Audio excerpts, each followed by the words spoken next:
And welcome back to the Magic Sponge Podcast, a miracle cure for all your rugby league injury issues. I'm Brien. I'm the guy behind all the NRL Physio stuff you see on socials. I've got my co-host, James. He is a physio. He's a massive footy nuffy, but he's also a massive Broncos nuffy. And James, I started the show last week by saying that, there's probably some people who wanted to come and, listen to you crying to the keyboard about the Bronx getting rolled, but mate, you've rocked up tonight. You got the Bronx kit on. What a win. Look, just hit me with some arrogance because it has been a long 2 weeks where Madge, the Broncos, everyone, it was, worst case scenario. But here we are. The Bronx are won in Melbourne, which is a bit of a bogey one for them. Yeah, it was doomsday. Looking down the barrel at 0-2, and obviously the old boys were getting extra chirpy in the media, led by one in particular who has seemingly a particular vendetta against Michael Maguire and Adam Reynolds for some reason. I don't know what it is, Brian. There might be a little bit more history to that. I'm sure there's more to that story. I also would say I did enjoy our good friend Pete Bomber Bedell on NRL 360, just putting Gordy through his paces too. That was extra good TV. I quite enjoyed that. But yeah, mate, with the Bronx, we're back. We're going to double up and win the comp here. We're going to go back to back. All signs are pointing to a much improved effort as the years go on. And actually, to be fair as well, Brian, the Finns look pretty hot too. So pretty good news all round for the Magic Sponge this week for the two homers here for the two Queensland teams. Mate, even the Cows, much to our Todd Payton chagrin, they look pretty good. So the Queensland teams are back on the up, which will just keep peaking until Origin time, hopefully. Although we did lose a good Queenslander in Jermaine Hopgood this year, this week. But Brian, we have had a cyclone, so we're going to win for sure. Origin. We've had a natural disaster, so the boys are going to be ready and raring. Billy Slater's going to tap into that for sure. So, big concerns if you're a New South Wales fan, because we've had a Category 4 just rip through the tip of North Queensland, and now we're ready. We're ready to go back to back with the Shield, I reckon. And, mate, I must say I didn't add it in the question segment, Muscle Nation Recovery Room, because I totally forgot. But I got asked a million times this week, does recovery from a rib cartilage injury, is that dependent on flying? So I will say, and as you said, Pete Bedell mentioned it on NRL 360, but it is not. Like, I think I put a post out on Twitter being like, you could argue he's got 4 kids, Adam Reynolds, like a business class flight down to Sydney, a night in a hotel, and then waking up the next morning, having brekkie, flying back up. I reckon it's probably positive for his recovery because, there's a rib cartilage injury. All you need to do is just chill out and rest. There's no impeding of healing getting on a flight like there is with soft tissue injuries or, even ACL injuries or anything like that. So yeah, it's just not, it's not even it wouldn't have been much of a conversation at the Bronx. I don't think they would have just been like, yeah, sweet. Like, you're not doing anything too crazy, away you go. So yeah, I didn't really understand the carry on about that. Well, I mean, that's all well and good information with that, Brian. It's great to hear that. But did you wear the jersey? That's really what it boils down to, because that was the crux of Gordy's whole argument, which kind of fell pretty flat from all reports across a lot of sectors. And I think Bronx fans are sort of just like, they just roll their eyes now whenever they hear Gordy chime in. Unfortunately, it's just got to that stage where it's getting a bit comical, unfortunately, with the something in the background there. I don't know what it is, but yeah. Mate, I reckon it was the first and only time I've seen the internet united in gassing up a journo. Like being like, actually. In every comment section, even Facebook comment sections, it was P. Bedell, amazing, And I'm like, oh man, you never see that. Like the journal is never the good guy in this. No. Yeah, no, very, very good, good week. I will mention we've got the Arthrex event, free education evening. It's with Professor Martin Sullivan. He's one of the best ankle surgeons going around, probably the best ankle surgeon in the world, my biased view anyway. So Wednesday, 15th of April, it's in Sydney. It's around Sydney Olympic Park. I think it starts around 7 p.m. It completely free. You've got refreshments there, a few beers, a bit of finger food, those kind of things. And Professor Sullivan and I will just run through syndesmosis injuries. I'm going to look at like mechanism of injury, return to play times, how that's kind of, I guess progressed over history in the NRL, and then like return to performance. So look at the stats and kind of see how these players have come back from these syndesmosis injuries. But really, Professor Sullivan, he'll just have so much insight into, diagnosis, treatment, rehab, those kind of things, which will be fantastic as well. So Wednesday, 15th April, hit me up, send me a message if you are interested in that. You have to be a healthcare provider, unfortunately. So your likes of your physios, osteos, chiros, podiatrists, nurses, all these kind of doctors, sports doctors, these kind of things. So if you're a healthcare provider and interested, hit me up, or there'll be links, in my bio story, all that kind of stuff throughout the week. But yeah, best to just send me a message.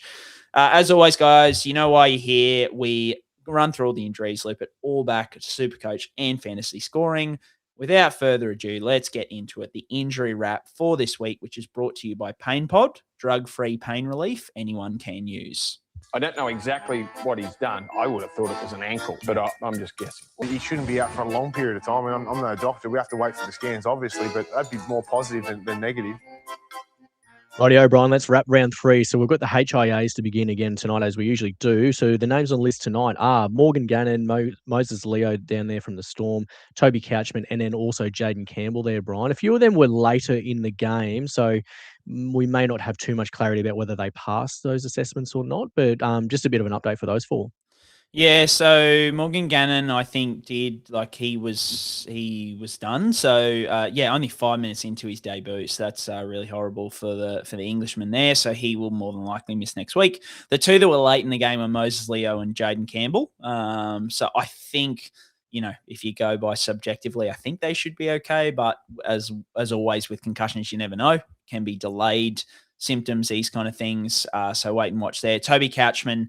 It never was stipulated, I don't think, whether he's category 1 or category 2, but he was deemed not to return. So even by the official interchange logs, it was, failed effectively. So it can be failed because it's category 1 or because he failed the HIA. But I just think either way, he's probably at long odds to play next week at this point in time. So any Toby Couchman owners out there, you might be in a bit of trouble for round 4 as well. Yeah, round 4 is a bit tricky with the bunnies on the bye, and I think most people will roster a fair few of them, so it's good to know that fairly early doors. First game, Brien, was the Canberra Raiders versus the Canterbury Bulldogs. 2 names here tonight were Tommy Starling with a neck or shoulder concern, and then we've got infection watch here for Lachlan Galvin. I think there was a bit of chatter on Twitter that he still had his hospital band on his wrist and still had the IV site still in his arm to get an infection treated there, Brien. So we've mentioned a couple of times, haven't we, on the sponge already? But yeah, a few infections knocking around again off the back of a very infected year last year in 2025. Mate, all I want to know is, and I'm putting the official call out, Lynx Africa, where are you? Where are you? Reach out to the boys on the sponge. We've been gassing you up. It's not an ad, but get on us, seriously. Please. Get round us. Get round the Magic Sponge boys, because all I'm going to say is, Lachlan Galvin, get your Lynx Africa, your body wash, get yourself smelling good, because, I don't know what's going on. We're back on infection watch again. We've had Taylan May last week. And these boys are needing IV antibiotics, James. It's not just pop a couple of orals and you'll be fine. It's no. Get in the hospital. We need this multi-resistant bug treated stat. Yeah, with the strong stuff. They're getting around it. I think the biggest thing, people were like, the hospital thing isn't true because he was at the trots and all this kind of stuff. I think an important thing, and you working in a hospital, you probably know more about this than me, but I've certainly had patients in the past where, obviously it can get bad enough where you need to get admitted, and you are admitted, you are in hospital 24/7. But there are also cases where it's you have the line in and you go get the antibiotic, put through, and then you go off into the world, and then you come back the next day and you get it. Am I describing that correctly, would you say? Yeah, you can. So you can do things as an outpatient, or they often do things called hospital in the home. So you get the line in, and then you can often get like community care and different primary health providers to do it within your home environment. So there's lots of people in the community that have like a PICC line in their arm, which is into like the artery in your arm, or an IV in your hand for like a long period of time, where you've got, oftentimes those antibiotic treatments, if they're multi-resistant, can be 6 weeks in total, and they've got to be intravenous. So it's a long period of time, and oftentimes people get them done in home or in primary health. So, in Lachlan Galvin's situation, it's obviously probably not going to be in there for 6 weeks, but it's just one of those ones he would have been in and out most likely. Yeah, like you said. Yeah, cool. Because I think everyone kind of hears hospital, and I think they're just in hospital all the time. Whereas that's like, I know, the journos are probably taking a little bit of creative license by saying admitted to hospital, for treatment for antibiotics. But sometimes you can just be, as you say, an outpatient in and out. And you would have noticed, like, Lachlan Galvin had that part of his wrist or forearm like heavily strapped. So obviously they're probably protecting that wound site where that went in. And then Tom Starling, mate, this is something where the view of the mechanism wasn't fantastic. He went down low, and initially there was some thought of, is it a head injury? Then it was like, is it a neck/shoulder injury? I wasn't really sure. I'll put my hand up and say by the mechanism, I wasn't really sure. And it's been radio silent since. I was texting good friend of the show, Maxi Brien of SE Playbook fame, before the show, because he does the early mail for the Daily Telly. And I was just going, like, I've got nothing. He's got nothing. There's been nothing about it. But he went straight off on the 30-something minute and didn't come back. So not really sure what's going on there. That's a Ricky Stewart special, that one. Might be an Owen Paddy watch there for Supercoach enthusiasts as well. That could get real interesting real quick if he gets a bit of a run for the Raiders. We'll move on to the next game here, Brien. Roosters versus Panthers. Only Robert Toia listed here just with cramping there, so nothing really too much to talk about here, I don't think, Brien, is there? Yeah, mate, just wanted to put it in there because I think a few people, it looked like cramp, and then Robbo said post-game that it was cramp, so I'd like to think that that's what it was, and as we've spoken about early in the season, we see a fair bit of this, so he's only just come back from that foot issue, so his loading over the off-season wouldn't have been fantastic, you probably expect someone like him is a high risk of cramping, sort of cutting his game short. Yeah, well done. Next one is the Storm versus the Broncos. So the only name on this list was a rule-out pre-game, Ativalu Lisati, with that sort of moderate sort of calf strain, wasn't it, Brien, there? So that's bad news for him. He was starting off red hot the season this year. Yeah, mate, really unlucky, especially after he had that knee issue last week and kind of played through it. And then when he got ruled out initially, I was like, oh no, that knee was worse than the first thought. But obviously a calf tear during the week. The biggest thing with calves, and I've spoiler alert for Supercoach Corner, I traded out Lisati mainly around, they say 4 weeks. I think the biggest thing with calves is just anecdotally, I don't have any data to back this up, but I just feel like guys don't tend to come back sooner from calf, injuries than what clubs quote. Usually what they quote, it's either that or a little bit longer, because we know calves can kind of linger around a little bit. So that kind of, I guess, fed into my decision of selling him, because I'm hoping he'll be a good downgrade for, one of the second row forwards in about 4 or 5 weeks' time who has peaked in price. Did you have Lisati, or were you planning on bringing him in this week, or how did you go about that? Yeah, so I started without him, and I was planning on bringing him in, but then I saw as soon as you put that up on the socials, I just flipped it to Ryan Couchman this week. So he would have been someone that I would have got in. I unfortunately didn't do the Joe Chan move, which I think it looks like from scoring this week, it's either the guys who have Joe Chan or the guys who do not that separates things a lot. So that'll be an interesting watch for how they line up at the Storm next week. Following game was the Knights versus the Warriors here, Brien. Fletcher Sharpe was the PCL that we talked about. That was injured in Vegas. And it sounds like he sustained an aggravation to that during the week from all reports there, especially the Knights beat reporters. So, yeah, I guess we're a little bit unclear about when Fletcher Sharpe's going to return from that PCL, aren't we? But it's a classic of the genre, the aggravation of the PCL injury. Yeah, as always, if you're a Newcastle Knights fan, or you've got Newcastle Knights players in your Supercoach team, or you just want to be a general person who's educated about footy, just follow Big Barry Toohey over on Twitter, because he is the guy with all of the connections in around the Knights. So he's kind of said that it sounds like that Fletcher Sharpe suffered an aggravation at training this week, pulled up sore. after a training session midweek. And effectively, he said he's doubtful to play this week coming in round 4 as well. We spoke about PCLs on the show last week, how, the aggravation risk is high, the performance risk is there as well. So I think this just feeds more into, I definitely just want to see it from Fletcher Sharpe before I'm even jumping on him. Like I would not be bringing him in like sight unseen before he plays another game, just to sort of see how he performs. What about you? Yeah, you can get that free game as well from a Supercoach point of view, because he won't bump up in price until he plays that game, and he's going to have a reasonably high break even most likely as well after that. So you can definitely have 1 week, maybe even a couple, depending on how he goes. Sharks vs Dolphins was the next one there, Brian. Good win by your boys there, as we mentioned off the top of the show. But out of this game, it was Tom Flegler who was ruled out pre-game with a rib injury. Very interesting that you can miss games with a rib injury, Brian. Like we said before, it turns out not just Adam Reynolds can miss games, but actually front row forwards can miss games as well. I mean, he didn't wear he has worn the Broncos jersey, but he's not the captain. So I guess there's a little bit of creative licensing there from what Gordy sort of outlined on NRL 360, isn't there? Yeah, mate, that was very, very entertaining. The fact that Fleg got ruled out, like I think it was like less than 24 hours after Gordy said you just play with ribs, like just going far out. So yeah, I think like if you haven't jumped off Tom Flegler already, I mean the week off is good because it like allows it a week to settle down. So you probably feel a little bit more confident about his likelihood for a return to some sort of workload.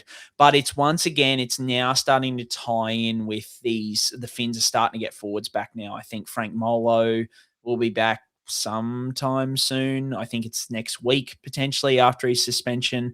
Maxi Plath will start to play more minutes. I don't think JMK is too far away. So yeah, I'd always really been high on Flegler kind of coming out of the gates, performing pretty well and then like almost demanding minutes by the time those guys come back. Whereas now like the rib issue just throws that all to hell. And I just think, I think there's better options, either upgrade or downgrade in around, maybe not downgrade. There's probably not too many lower price than him. But yeah, I would be encouraging people to move off just with that downturn in price. In saying that, if you've got bigger fires to put out, I still think he's going to be a good slow burn. Like I think by Origin, he could be averaging, 50, 55 and making some good coins. So as long as you're happy for that, then I reckon that'd be kind of the trajectory I see for him.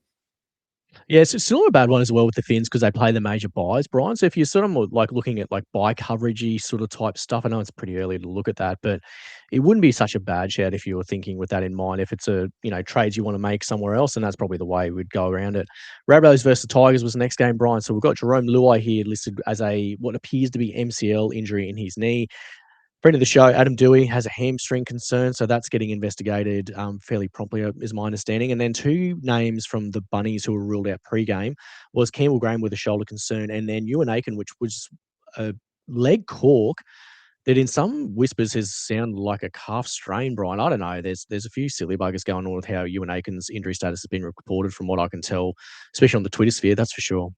Yeah, mate, I got told by 2 different people that Euan Aitken did his calf at South training this week. So I don't know whether that's like them confusing it with the cork or whether it did happen at training. Or I mean, obviously any sort of negative press for South training injuries at the moment is not ideal.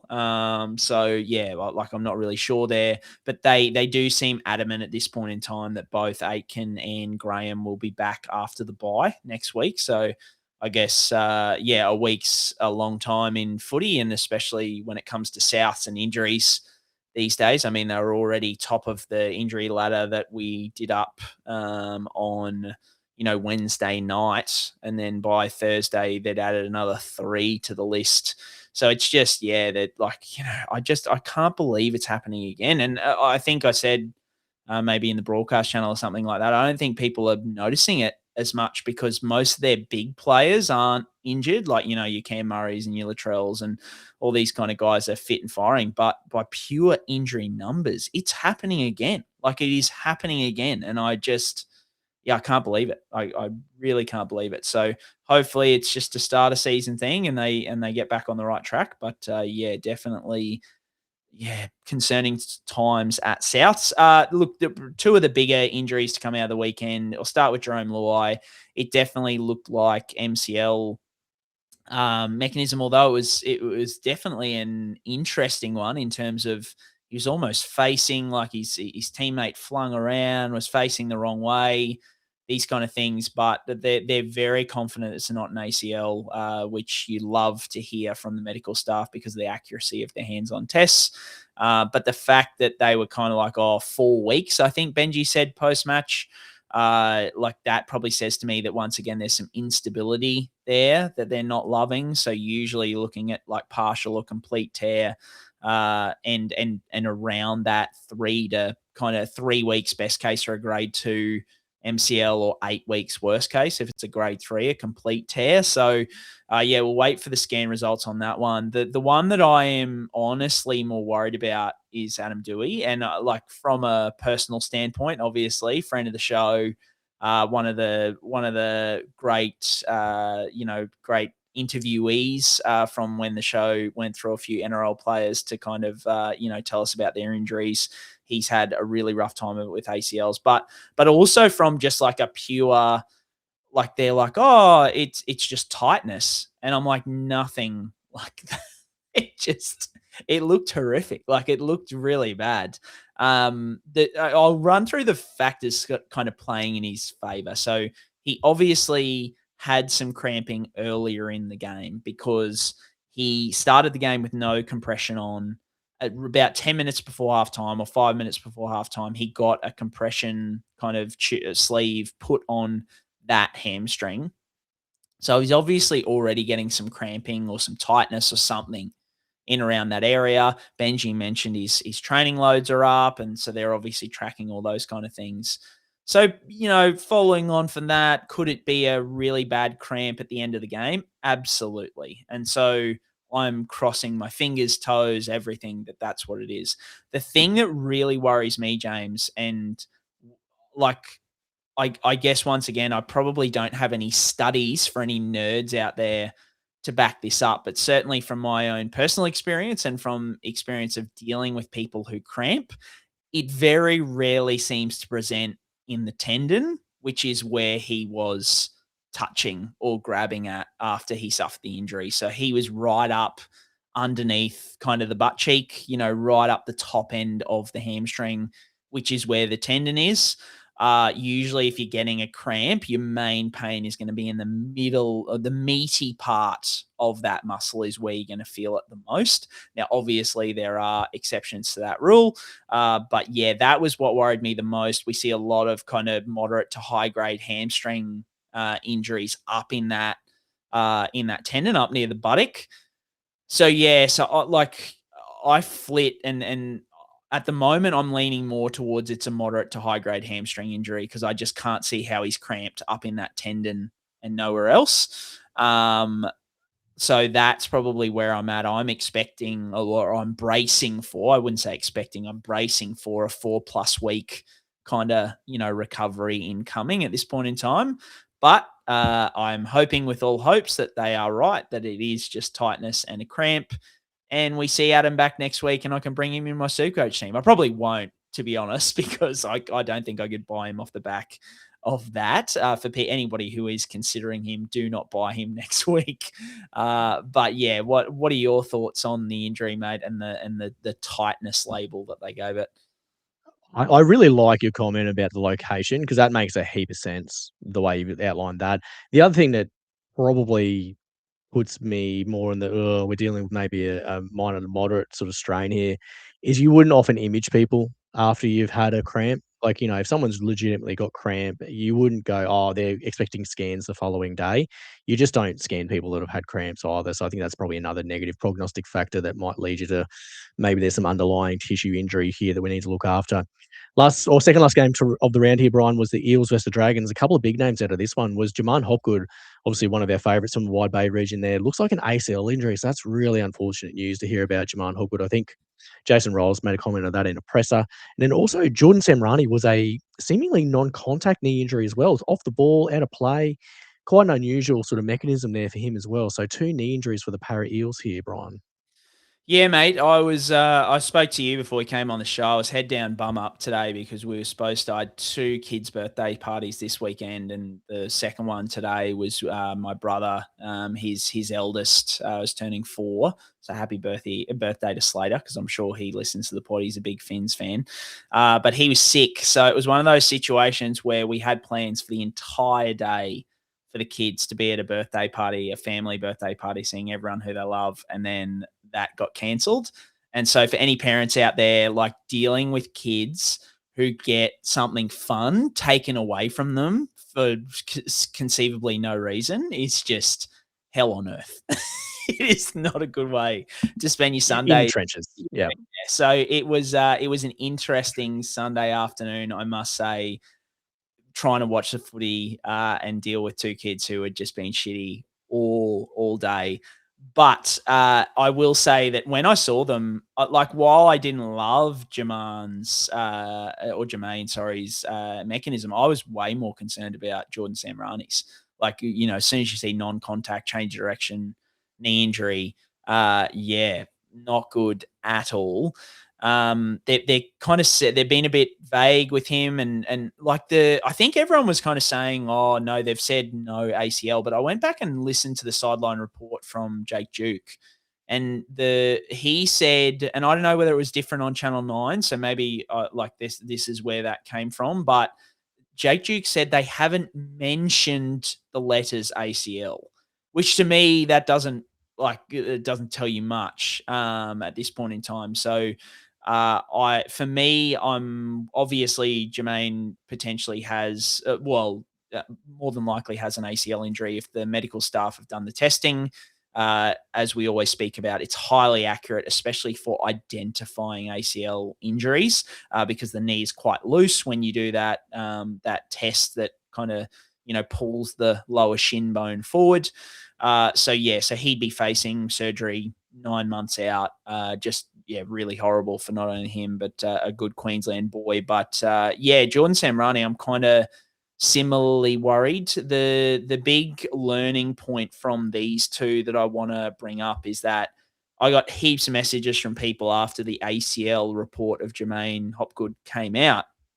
People are at the ground saying, hey, he's walking around. He's completely fine, Jermaine Hopgood. Like, it can't be his ACL. But then I had a lot of people sending me footage of Jordan Samrani in the Sheds post-match team song. He's on the crutches. He's not weight bearing, you know, these kind of things. And I think it's just important. We've spoken about this before, where like the ability to weight bear isn't really tied to the ACL all that much. It's more the meniscus. It's more like, is there a fracture? These kind of weight bearing surfaces. The ACL isn't stereotypically or by the letter of the law a weight bearing ligament. So you still often can walk around and appear fine immediately after suffering an ACL injury. But what it makes me more nervous with Samrani is I would say more than likely it's looking like a meniscus injury because he really can't weight bear. But then it's like, is it a meniscus plus an ACL as well? So that's what I'd be worried about there. It'll be an interesting watch and wait, that one, mate. So, yeah, fingers crossed with Sam Runny's not the ACL in tow with those other things. And the last game around, Brian, was the Cowboys versus Titans, and nothing to talk about there. So we can sort of outro this into the Muscle Nation recovery room, if you like. That's the wrap for week 3.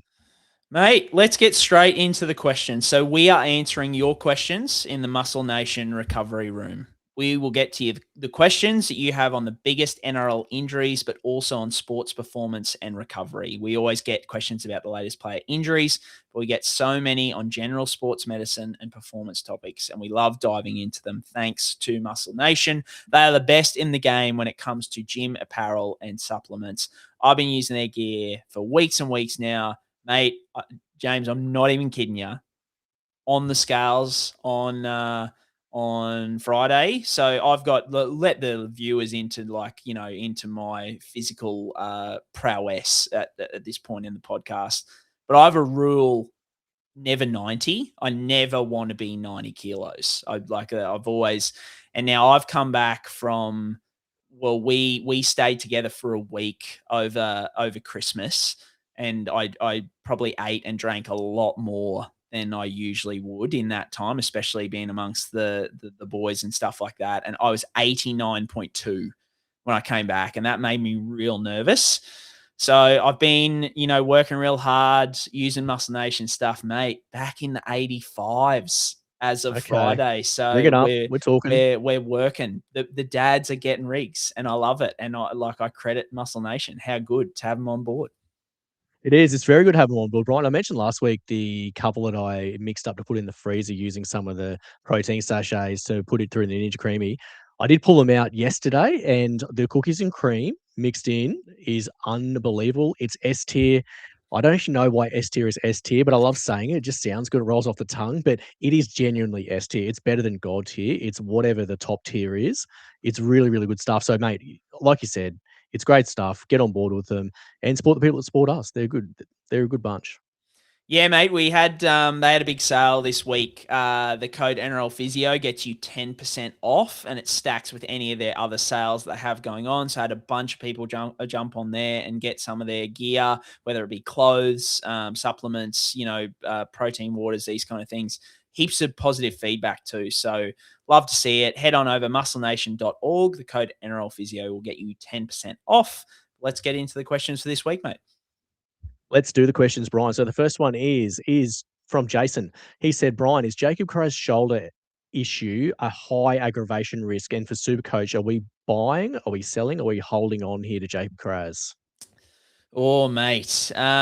Jacob Kiraz is ticking time bomb areas for me. If I'm an owner, I'm nervous. I'd be really tempted to sell, but I feel like you probably need to give him one more week just to kind of see how he goes. But I wouldn't be against selling him. If you're a frustrated owner, just pulling the trigger.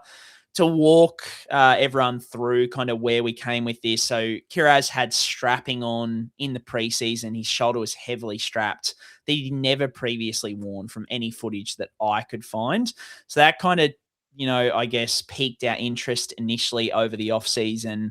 Then he had an aggravation of something when he scored a try in Vegas. I had a suspicion that it was more a hand issue than his shoulder. But I wasn't willing to write off the shoulder because it was that same side, that left shoulder that he's been dealing with.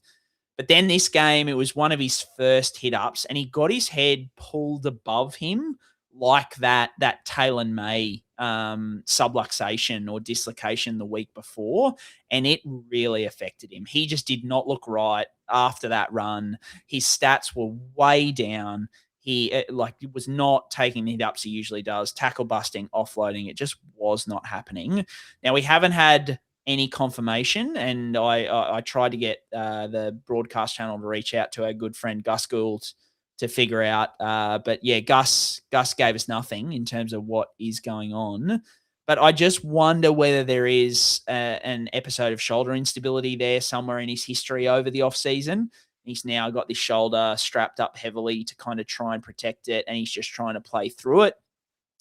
Look, I think Gus did do one text to Jacob that said, everything's all good. So that gives us a bit of hope. But yeah, I'm just really nervous. I'm really nervous that there is sort of something underlying there underneath the surface that we don't know about. And it just didn't take much, as we always speak about with shoulders. It just didn't seem to take much to set him off, because that was a pretty innocuous mechanism to start the game. And it really affected him for the rest of that game. So overall, I do want to see him for one more week if I'm an owner, just to kind of see, because if I had 6 trades this week, I probably would have brought him in. He was someone who I was looking at. I like a winger on a good team, but yeah, after this, I'm just very, very hesitant. I pass over to you, mate. I did this question straight off the bat because I don't mean to dig it into you, but I do like digging it into you, if I'm honest. You brought in Jacob Kiraz this week. And to be honest, you messaged me about it this week and I didn't turn you away from it. So I don't want to try and look like a genius here and say, you know, we picked it and blah, blah, blah. Like I was all about you doing that trade. So where are you at with this situation and what are your plans for this week or next week in terms of selling him? Yeah, so I'm going to sell this week straight away. So it's a 1 week in, 1 week out thing. I am kind of kicking myself, Brian, because I do remember we talked about it as maybe we're suspicious. And I just ruled out, you know, his game in Vegas because from the eye test, I was like, oh, geez, he got a pretty good score here, not looking like he did a whole lot. And the reason he's probably not doing a whole lot is probably because that shoulder's unstable, is what it looks like. The other thing to that point, where he doesn't look quite right, Brian, he's actually changed sides of the field. So he's gone from the right wing to the left wing this year to try and hide away that left shoulder. Conceivably, that might be the option as well, where he can just avoid more contact on that shoulder than he would have otherwise on the opposite wing. So for me, I looked at that and I had the choice, pick of the litter, of any other centre wing I could brought in, and I brought in Kiraz, and I went, you idiot. What were you thinking? What were you doing? So I'm very firmly imploring everyone out there who has Jacob Kiraz in their team before he gets his first price rise next week, it's time to move on. I think you got to get him out of your team this week so you don't start leaking heaps and heaps of cash. You've got really good options you can go to in centre wing, like we always say. So I went to him this week rather than Tommy Chester. So I was absolutely kicking myself about that because I just missed out on heaps of money, and they scored about the same. So that was really bit of bad luck, and it just set off my week really bad because I VC'd him as well, Brian. So I was like, oh, I'll just chase a VC on the Thursday night. Did not go well, and seeing that aggravation in game for his shoulder, that's always just a red flag for us. Like we talked about it time again over the last few years, especially. I think that's a guy at that price that you just want to get the hell away from, because that could be in any weak sort of prospect or in-game prospect where you think, oh yeah, he's been named to play and he gets, leaked on the first tackle or hit up he makes and he's gone with a single digit score and he's rolling, then you're absolutely cooked. So I think just move on now while you can boost away, and move on to a different option would be my way of taking there, mate. Any other points you wanted to make on Jacob Kiraz? Because I think we've covered a lot of bases there. Question number 2, Brian, is from Conrad. He said, is Taylan May worth a stash in draft, or is the ticking time bomb not worth the trouble? Kind of similar to what we talked about just there with Jacob Kiraz, isn't it? Similar stuff. That's right, mate. Good analogy from, you talk about players who you and I both idolise. Benji Marshall. How about the golf ball analogy from him during the week? Like, just S tier again. Yeah, S tier. So we don't know what it means. It's so good. What does it mean?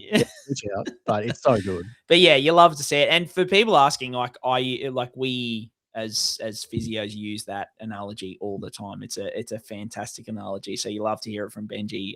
Well, I think we'll have to start doing a few more analogies on the show, mate, because people seem to love them. So we'll have to start pulling out a few more. But for me, I know this is a boring answer, but it's team dependent. Like if you've just got a space on your bench that you don't really need, and you kind of, have that for an upside player. If he was a free agent in any of my drafts, I would pick him up because once again, I back myself to make finals most of the time. So I want guys who are going to help me in finals. And if he can somehow avoid aggravating it, then I would love to have him on my team.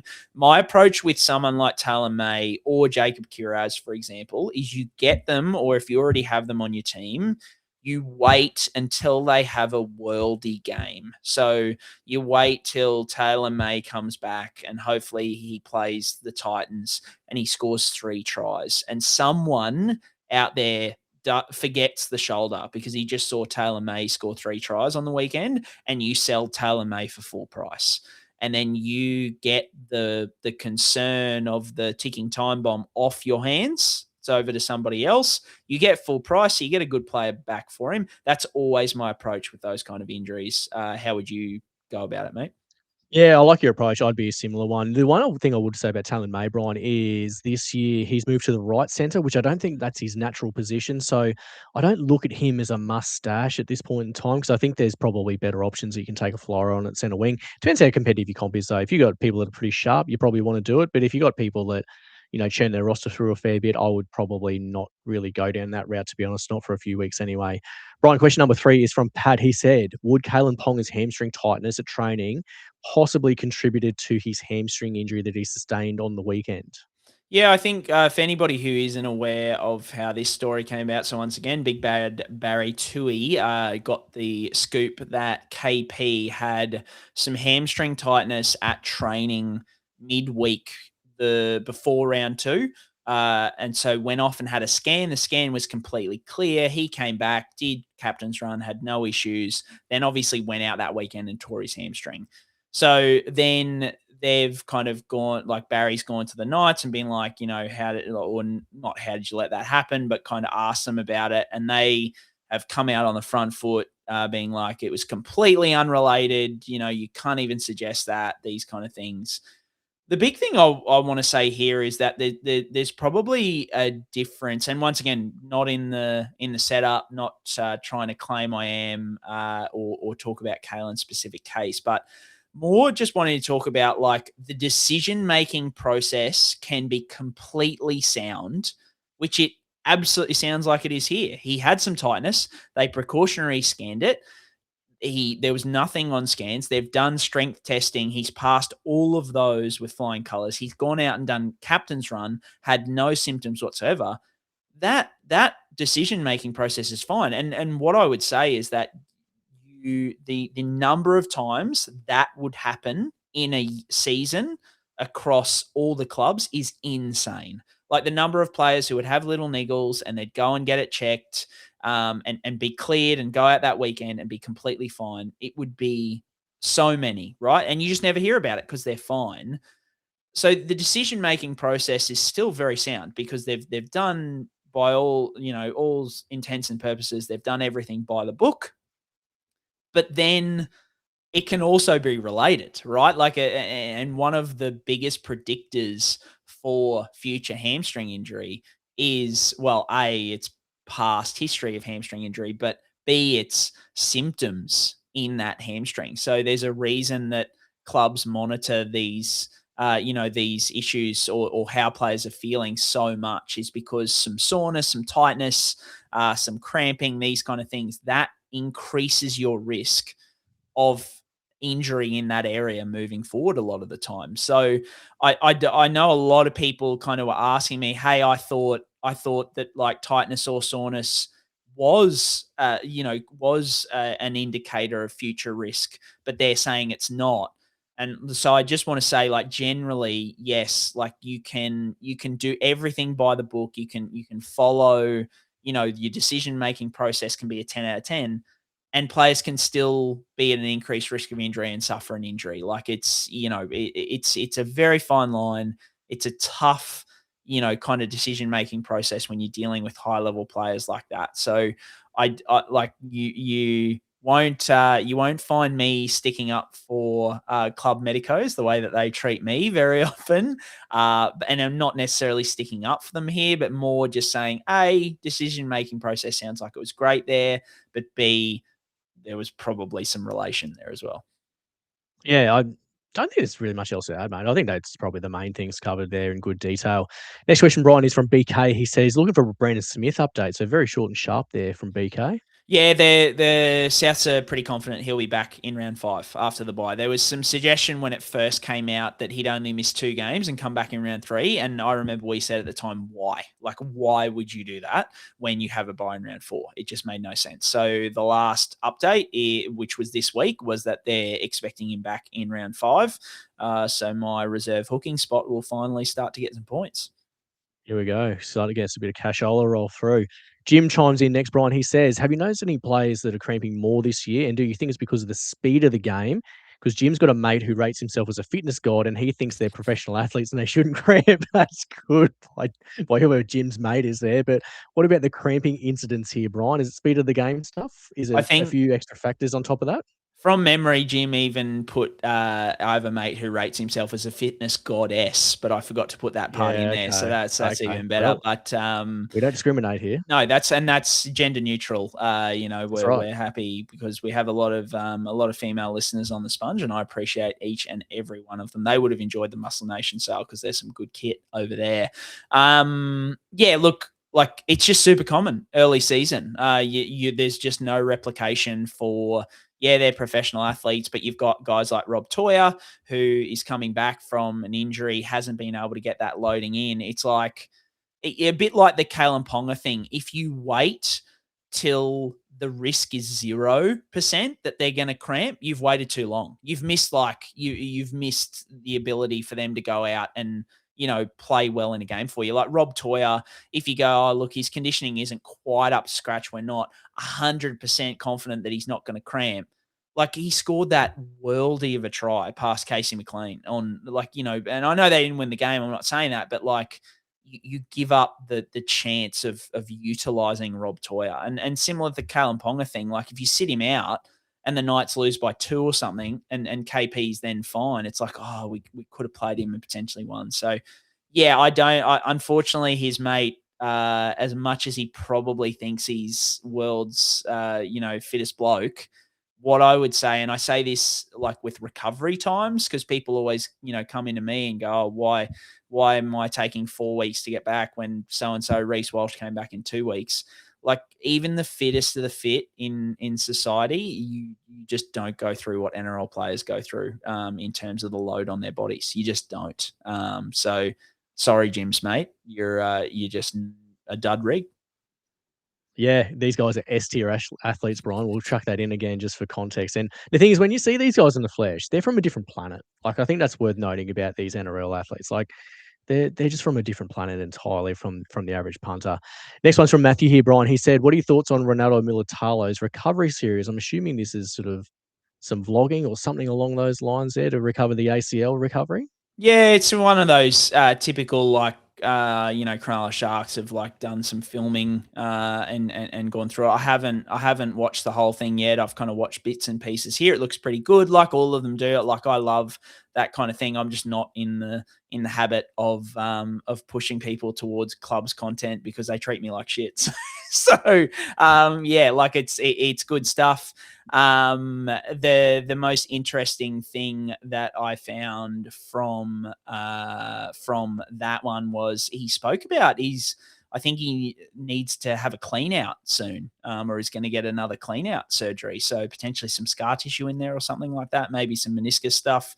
So I'll go back and watch I do intend to watch the full thing. But yeah, it looks pretty good if you're interested in that kind of stuff. Yeah, probably a good one if you're sort of going through an ACL or about to go through an ACL, just to have a rough idea of what to expect. It's always good to have those things under your belt when you do go on that journey, that's for sure. Next one's from Riley here, Brian. He says, how long until Luke Metcalf is back for the Wars? When he comes back, do you think he starts right away?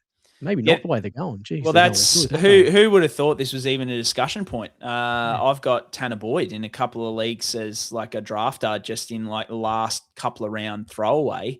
And mate, how do you drop him?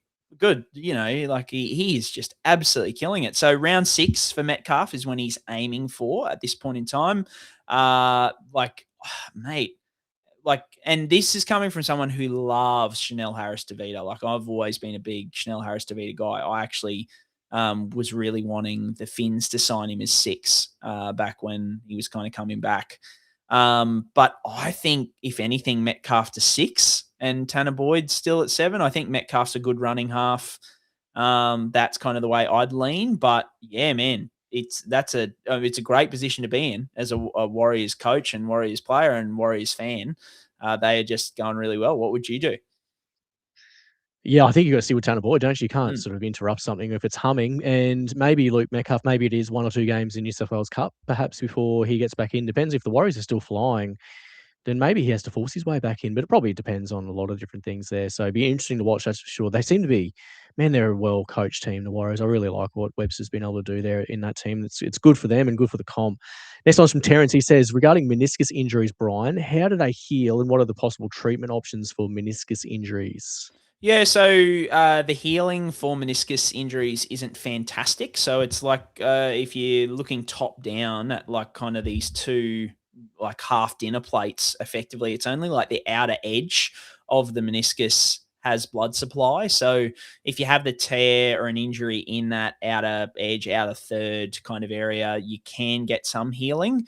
But if it's in the inner side, it's pretty much there and it's done. The biggest thing I'd say, treatment options, number one, it's just conservative management. I am amazed from a community standpoint, James, now at some of the MRIs that I get of people and their meniscus is like a dog's breakfast, like tears all over the shop. Absolutely horrible. And like they get back, and I'm not trying to say I'm the best physio ever. Like there are physios everywhere who I'm sure are doing this as well. Like people can just function really, really well with some meniscus tears. So your first treatment option is rehab. And I always suggest, unless you're, you know, an elite athlete who needs to really rush things and be back by a certain date, it's like, let's trial rehab and conservative management first and see how that goes, because your prospects long-term are a lot better if you can avoid surgery in terms of like risk of early onset osteoarthritis and those kind of things.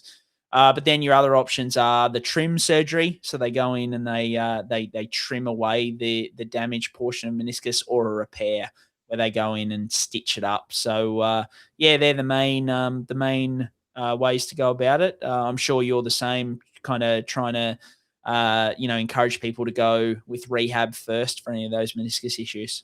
Yeah, I guess if you're on the fence about is this a surgery thing or is it not, I think it just depends on how good your range is. So if you've got really good range of your knee, if you've got good straight and got good bend in it, and you don't have sort of painful mechanical catching or painful giving way, then there wouldn't be any sort of reason to do surgery on your knee. Like if you've just got a knee that moves well and it's only sore periodically when you load it up or you do certain activities, then that would be one of those situations that would respond really well to anything non-operative. Because you make a really good point, Brien, that the data when you look at meniscus surgery or even keyhole surgery on knees, it's not fantastic when you're looking at it, especially with degenerative meniscal tears. It's almost, it's almost worse having the surgery than not doing anything, if you know what I mean, in the short and long term. So it's one of those ones. I think a lot of people have this mentality of, oh, I've got a cartilage injury, I've got to do something to it. But if your range is good and you don't have those, like we call it, like intra-articular signs, then you probably don't need to go down that pathway. Most commonly, you can just get by without and settle things down.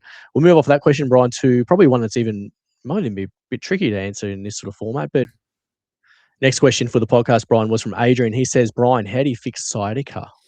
Mate, I included this question because, like, we could, you could talk for hours about how to fix sciatica. It's a very complex, multifactorial injury. The best advice I can give about sciatica is two things. Number one is, like, if anyone, anywhere, whether it be your therapist, someone on the internet, is trying to sell you with, like, I have the magic cure to fix sciatica, and this is the one thing that fixes sciatica, run in the opposite direction. Because my next point is, how do you fix sciatica? And I won't say physio, I'll say therapist. So that whether that be a physio, chiro, osteo, whoever it may be, how do you fix sciatica is you find a good therapist who can try multiple things with you to find the thing that's going to work for you.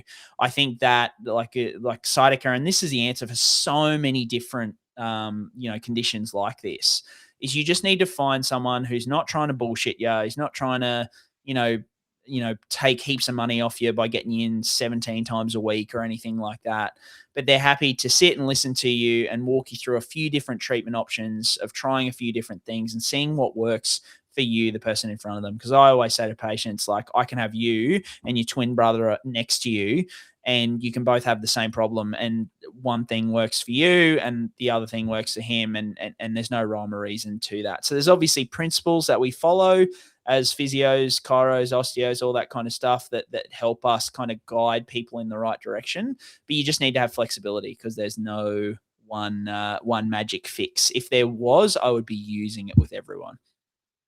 As we all would, Brien. I think that's it's a good point you make about seeing a therapist, because it doesn't matter who that is. I think what's really important is you obviously have someone detail your signs and symptoms, because what you tell us matters more than what's on your scan. And in saying that, like, what you tell us really informs, like, are scans needed here? Are scans not needed? And then what informs you to sort of treatment from there? So what type of modalities are going to be most beneficial with that in mind as well? Because all those things in isolation, you might as well just try to pin the tail on the donkey with a blindfold on. It really is important to try and line those things up all together, where it's like, tell me about your signs and symptoms. Tell me how it happened. Tell me what makes it worse or better. All those other things associated with it. And then, maybe imaging forms part of that discussion and part of that sort of, I guess, initial diagnostic formulation, but it's not the be all and end all just to get a scan. It's really a case of like all those other things that you mentioned there, Brian. So that's a good way to sort of think about things. Next question is from Hughes, I think is how that's pronounced there, Brian. Apologies in advance if that's not how I pronounce it. But he says, Brian, congrats. You picked up on Jacob Kiraz's injury in the preseason when it wasn't really overly reported. Are there any other players with concerning strapping or pain management issues that you'd notice that could be an issue as the season advances? It's a good question here, Brian, and a bit of a shout out too. Yeah, I think I'm going to say it's pronounced Uggs, because anyone who's given me a shout out, his name's got to be Uggs. I feel like, short for something to do with ugly. I'm sure it might be a relative of mine or something like that giving me a gas up, but.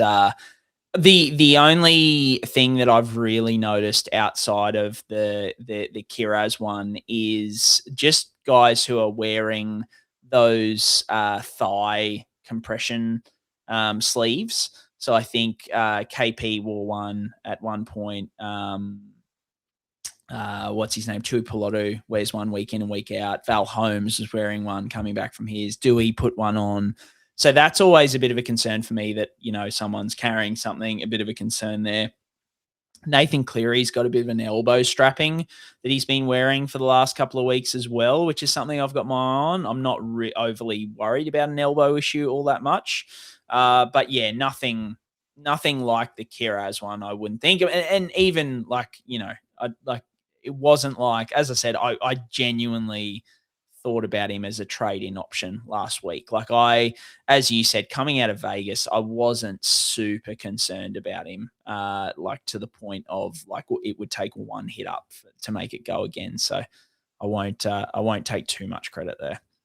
No, that's a good one, mate. Next one is from Sam. He says, Brian, what are your thoughts on whether to hold Herbie Farnworth in SuperCoach, because it looks like he might be underutilized? I guess he scored 79 points in the first half of that game, and he's on 85 points at full time. So it's kind of similar to last week where he went big in the first half and finished on 78. He's noticed a few errors in Cobbo's game, and the Finns don't seem to be playing wide as much this year. What do you think on Herbie? Do you think he's underutilized there, and would you be jumping on for SuperCoach? Mate, I think this is kind of the way that the Finns are going to go, right? Sometimes it's just going to be very unpredictable. I think Herbie's still been fine.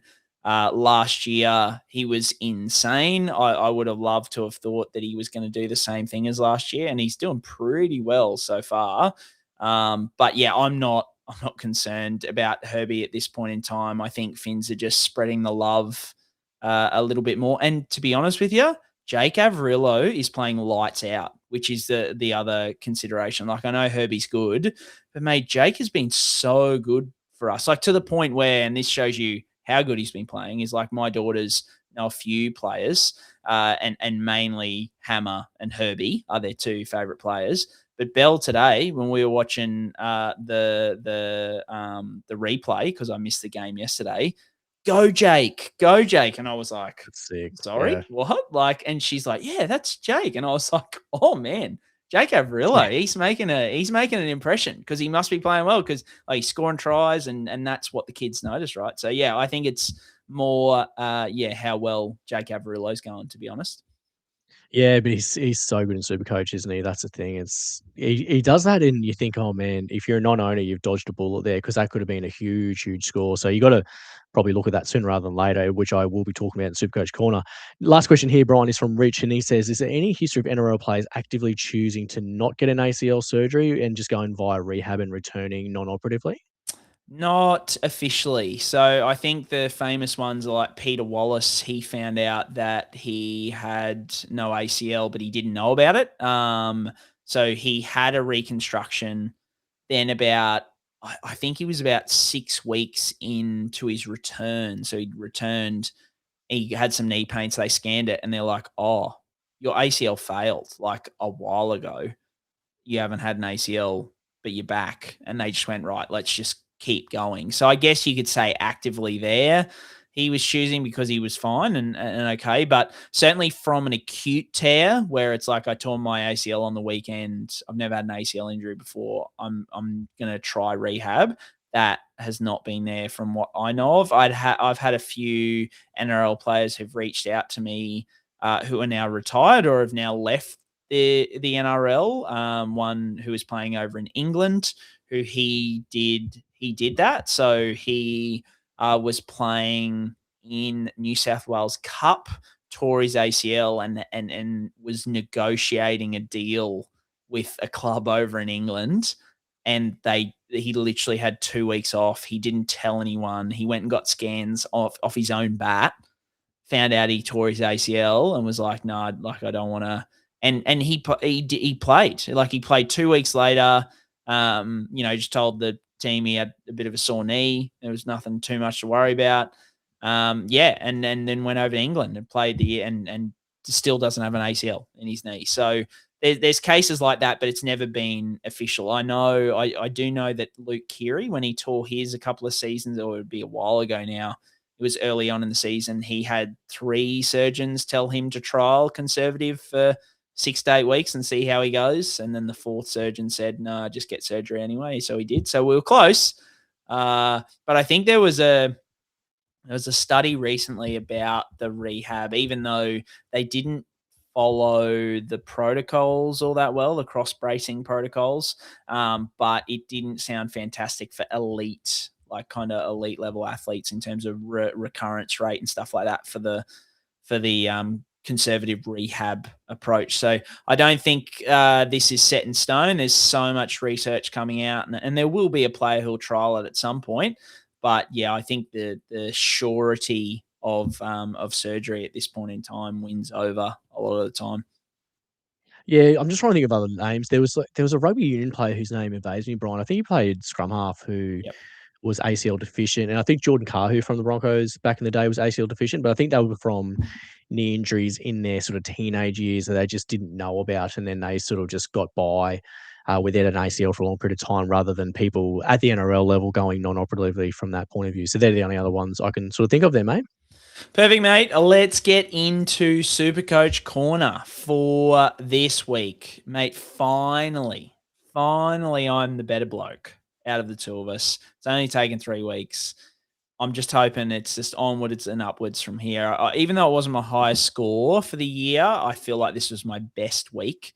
So I'm just going to say that first and then pass over to you, because this is probably your worst week. So I just like to mention how good I went first, and then tell me how you went and what you're going to do to pick up this that's sorry warranted. mess. That's absolutely warranted, because you are the better bloke this week, as you've said, Brian. So I had a really bad score this week. I've still got my bed sheets and nappy sand as we speak, because I've shit in them so badly this week. So I've got 1101 as it stands, which is, I reckon I'm going to drop about 40,000 places with that sort of a score. It's a really low score. So anyway, my captain this week was Kanakini, so I tried to chase the upside late in the week and roll the dice. Didn't really work out for me, but I had it on Reece Walsh like before Friday night anyway, so it sort of, I think, works out the same. So I really probably didn't cost myself anything there. So this trades I did this week, I went from Bradman Best to Jacob Kiraz, as I mentioned earlier. Went Isaiah Yeo to Ryan Couchman, and I went Kalen Ponga to Suafalongo. So I got 530 in the bank as it stands now. So I went without Tommy Chester by trading in Kiraz, and I should have just banked the dollars, Brian. What was I doing? And I also missed the Joe Chambo. So I think in terms of all the people that scored really well, I must be one of the only few people that didn't get on Joe Chan. So anyway, that was a bit of a bad move by me. This week, what's the plan? So I'm boosting away again, and I'm moving Jacob Kiraz immediately. It might be down to Kale Iro, because I think he'll be at probably 660. He's going to shed about 50 grand from his starting price, and I think that's a season-long lock. And I think Herbie's probably going to be at about 810 with an 87 break even, and mate, Herbie can just go big on any given day. He's a genuine captaincy option all the time. I really overthought this with Jacob Kiraz, Brian. What was I thinking? I should have just gone for those two guys who are obviously the better buys. I think it looks like Trey Mooney's going to cop a 1 week ban. So I'm a little bit tempted to trade him out and nuff him out maybe to get more money elsewhere. Or do I go down to a Taniela Paseka? But IPAT looks really tempting at front row because he's playing big minutes on that Penrith edge. Not a lot of attacking stats yet, but I'm like, boy, oh boy, the way Penrith are going, he could just start to blow up if he's still getting good minutes. So I'm a little bit stuck on what to do there with Trey Mooney. I don't really know. There's not really too many other people in front row that are super appealing from a down perspective. There's probably more up perspectives that you want to get to. But then, I really think you got to get Nathan Cleary ASAP. I don't have him on my team at the moment, but I think I've just got to bite the bullet and get him in for either Atkinson or Sanders, whichever one, you just feel like moving on there. The 2 point of differences here this week, Brien, at centre wing. If I wasn't going to go Iro or Herbie, I'm probably not going to do this, but it'll be pretty ballsy. You'd go Josiah Karapani or Christian Tuipulotu. They're both less than 1% owned, and their upcoming draws are unbelievable, especially Karapani. He's going to shed about, I think he shed about 80 grand this week, if I'm right, from the break even. So he'll be in sort of like the mid 5. So he's still got a big break even rolling through his average. But mate, the Broncos go, obviously the next 3 weeks they do the Queensland teams, which, they're not stopping anyone at the moment. So you're not going to go badly going that way. So yeah, Karapani should be sort of priced in at probably 550, I think, if my maths is any good. He's going to lose about 74 grand this week. He's got a 99 break even, so he may not need to do it this week, but I think he could be really vibey. And then the other one is Christian Tuipulotu. He's only scored 1 try, and he's scored 58 this week, mostly in base. Obviously, the injury risk is massive there, but the Dragons draw coming up, I think we mentioned it on the podcast last week, it actually looks really, really, really tasty. So what the Dragons have coming up, if I can just get them up on my screen here, is Titans, Cowboys, Manly, Bunnies, Roosters before the round 9 bye. So that's a pretty damn good run. So whether you went to Christian Tuipulotu, who's really lowly owned, I guess Val Holmes is in that conversation as well. But to talk about, Karapani as well, we talked about Reece Walsh and how good his draw is. It is Finns, Titans, Cowboys, West Tigers, and then Bulldogs in round 8. So they've got a really good upcoming draw as well. I think the guy to get in this week is Reece Walsh. He's an heaven and earth type prospect this week, I think, Brien. I think if you don't have him, you just have to have him this week for the upcoming draw. But if you're going to be moving heaven and earth for the Reece Walsh, you probably need to look at a Broncos outside back and see if you can strike lightning in there as well. Because if you can get Karapani on the cheap, or you might be able to get maybe a Dean Mariner sort of type play on the cheap, there could be really, really big bickies to make there. I mean, Jordan Ricky looked like the second coming of Bradley Clyde on the weekend against the Storm. Like, I didn't, who saw that coming? But there's a lot of things you could potentially do. But I think Christian Tuipulotu, like we saw him blow up at the start of last year. And maybe if you just have him in for a 4-week run and see how you go and see if you can get a few tries on that left edge that the Dragons always seem to frequent down, maybe that's a play. I don't think I've got the stones to do it because I traded him in 3 times last year and he tore his hamstring every time when I traded him in. So I don't know if I want to do it this year, but they're probably the things if you wanted to go real rogue and chase some massive upside. I actually don't mind it very much. I kind of like that to risk it for the biscuit there. But what are your plans this week, mate? You got obviously a lot more points this week and you probably lapped me actually. You're probably going to be sitting ahead of me in the overall standings after this week the way I've gone. But a few options there, obviously boosting away. Mate, I was going to say, have you got a therapy session booked tomorrow? Because you just mentioned Christian Tuipulotu as a trade-in target, and he absolutely ruined you last year. So, like, there has to be some PTSD kind of I'm just ready to get hurt again, Brien, When I fall for someone, I fall hard, I never thought after last year that you'd be back on Christian Tuipulotu by round 3, but I'm about it. That's not me. That's not me. Yeah, look at us. Who would have thought? Can't quit him. I scored 1303. So yeah, definitely probably my best week yet. I captained Nico, which mate, that could good friend of the show, Social Sandwich Edwin. I was messaging him during the game and he kind of said to me, Nico scored well and the Finns absolutely killed it. What more could you want? And I was like, no, Nirvana, absolutely perfect. Yeah. So I was going to bring in Cleary this week, but when Lisati went down, I went Cleary back out brought Keeney back in, and then I went Lisati to Chan, and that was just like absolute gold because I think Keeney pretty much matched Cleary. And then, obviously Chan absolutely killed it for me. I went Isaiah Yeo down to Couchman and Tino to Fa'alongo. So I've got 560 in the bank. So I'm boosting again this week.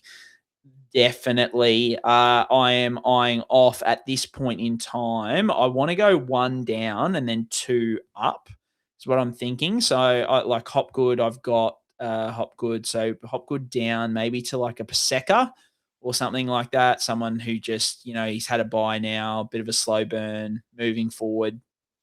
Get me, close to 200K there. Give me 7, over 700K, because I want to go Sanders to Cleary and then probably Keanu Keeney to anyone in the flex. So eyeing off likes of Teddy, Turbo, Val Holmes, even Tanner Boyd, as an option, bit of a left field one. But I think the Wars, I'll start with Teddy first and then get on to Tanner Boyd. The reason I'm thinking about bringing in Teddy, and it's the week before his bye. So he's got 1 week, then a bye.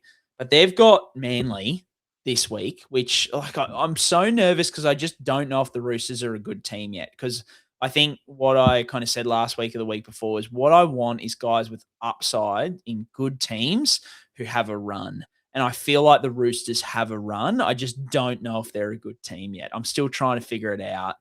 I think Teddy can make it happen anyway, but he's got Manly this week, then the bye, but then the Sharks, and they didn't show much against the Finns. Newcastle, St. George, Broncos, who their defense, as we know, can be pretty leaky, and it's Broncos at home too. Then the Titans, and then into North Queensland. Like that is a great 2 months, and I feel like I really want to own Teddy for that 2 months. So I just don't know whether it's worth, I'm even thinking potentially going Turbo just for a couple of weeks or someone who can bridge the gap, and then I can bring Teddy in for round 6. But I just wonder whether Teddy goes bonkers. I just want as many captaincy options in my side, because I think that's what makes a big difference at the moment. Like this week, there were no real good captaincy options. It didn't stand out.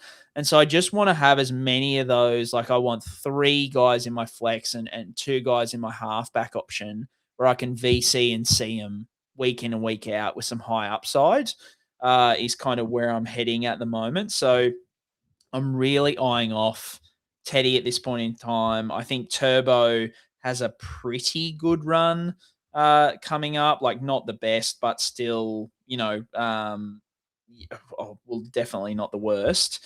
I'm just going to get that up as well so that I can educate that's the Roosters, viewers. Finns, Dragons, Cowboys, Eels, Penrith. Yeah, it's pretty good. Yeah, so it's not too bad. 5 weeks, probably 5 weeks. It's pretty good.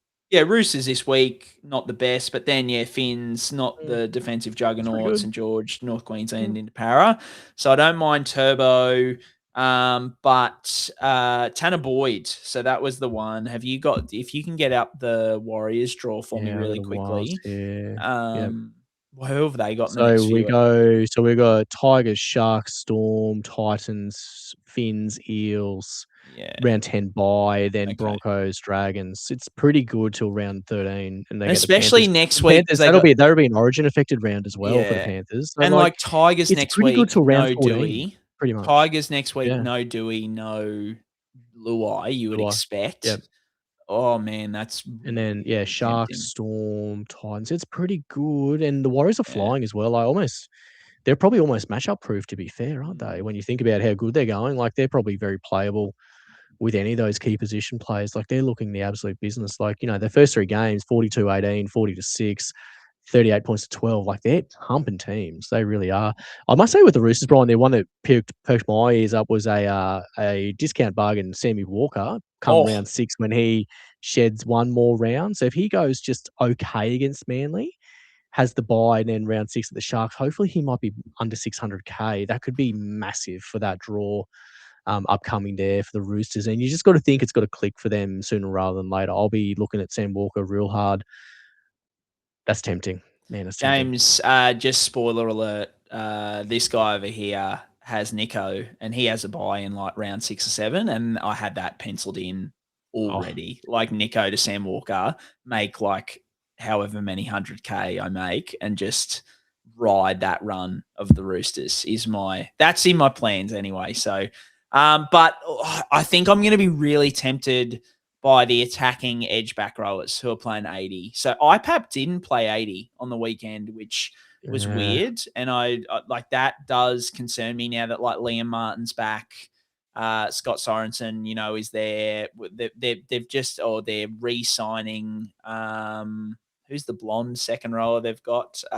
Is Luke Garner coming back? I thought he was on the Garner. way. Yeah. I thought he was going to Perth, but there was some chatter that, they're re-signing him as well. So they obviously, he's highly regarded. So I love IPAP and I really want to get him, but he just didn't play 80 on the weekend. So I'm just a bit worried about that. But the other ones I like are Samuel Afinu, Kai Pearce-Paul, and Fini Fuiaki, mate. I know we've missed a price rise, but like he's going to be like 550K or something like that. And like 550K and he's basing and base plus power is like 65 plus every week or something absolutely ridiculous.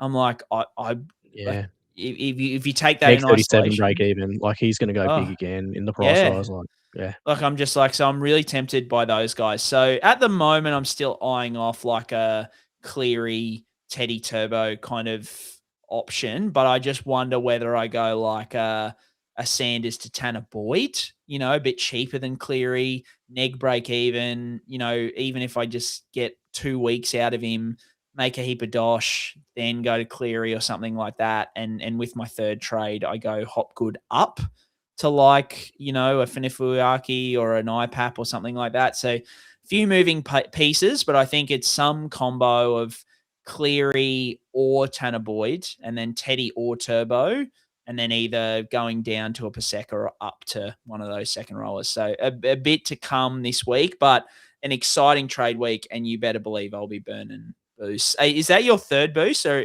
like if you use it? Yeah, it will be. Yeah, it will be my third one in a row. You are just I've got to do it. Like I if I didn't drop the ball so bad with Kiraz, I wouldn't need to this week, really. But man, that just was a bad move. That just blew up for me so bad. And as soon as I saw his shoulder, I was like, we've talked about that. I just completely forgot. I just got wrapped up in like, yep, I'm going to boost this guy in. He's going to be a throbber. He's going to hum. And then I was like, he's got a shoulder that's not very stable by the look of that. So yeah, I was absolutely kicking myself when I saw that on the screen early doors. I was like, man, I'm just going to get rid of him straight away because I saw that. And prognostically, like we mentioned, it's just bad news. So I'm just like, nah, I'm getting rid of that. That's someone else's problem to deal with now. And I think anyone else who's listening who has Kiraz, just get out and take the money while you can before he starts leaking heaps of cash. Yeah, mate. I think after last year, I wouldn't even blame you if you just went 5 boosts straight back to back to back, just at least so you've used them all. Like you get them all out of the bank. But yep, love it, guys. That is the pod for this week. If you like us, please review us or recommend to a friend. All the usual stuff. Arthrex, if you want to come along for a great night, message me. But otherwise, yes, hopefully big wins for the Finns and for the Broncos next week. And we play each other, mate. So it's it's the derby, isn't it? Yeah. Oh, it's the Magic Sponge Derby. No luck to you, mate. Oh, shit. For a week. Oh, no. This is great. All right. Well, everyone tune in next Sunday night because one of us is going to be miserable. I mean, real fans knew what was happening. Far out, mate. Pick your game up. Mate, like each and every week, it doesn't matter who we play. Like, we just roll. We're just rolling this year. This is our year. Mate, come on. Now, I know you're an ironed-on Broncos fan, but if you didn't get some movement in the pencil when Isaiah Katoa threw that left to right, then I'm not here. No.